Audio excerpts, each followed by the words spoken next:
Luke didn't show up to class. Computer class was 4th period. It wasn't until 7th period English that an announcement came over the loudspeaker saying, "Lockdown, this is not a drill." I remember everyone looking around nervously, and I remember our teacher looking the most nervous. She ran to turn off the lights and told everyone to hurry to one corner of the room. Seeing how nervous our teacher was only made all the students even more nervous. We sat with the lights off for a long time. It had to be 20 to 30 minutes until there was another message on the loudspeaker. It was the principal, explaining that there was someone in a mask carrying a black duffel bag trying to get into the school. Our school had really good security, and when someone spotted that person approaching the school with what could only be assumed to be guns or any kind of weapons in that duffel bag, the doors were all locked. The school day was cut short after that once a few police cars were on the scene. I remember it being a Friday, so I took a few of my friends home to my house so we could hang out.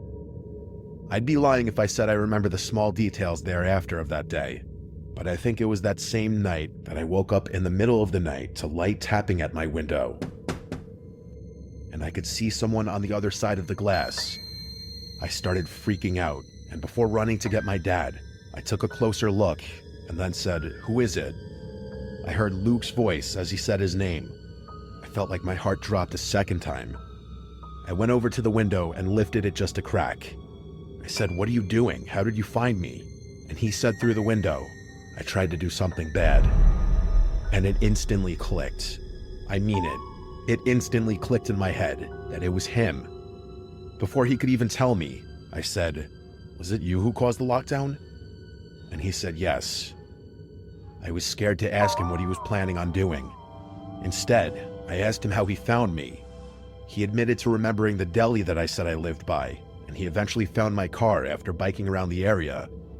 That explanation didn't make it any less disturbing. Luke asked me if he could come in and talk about what he planned on doing, and I said no, I cannot let him in, nor can I hear what he planned on doing. I actually recommended he go to the school and confess to whatever he was going to do, and when he refused to walk away from my window, I said "Dad" really loudly, which worked in scaring him off. I went to my parents' room and woke them up to tell them. My mom was the one who insisted on calling the police. She was distraught. When a police officer eventually came, I had no choice but to tell the truth. I gave Luke's identity, and I explained that he had just come to my window admitting to potentially almost doing something horrible at the school.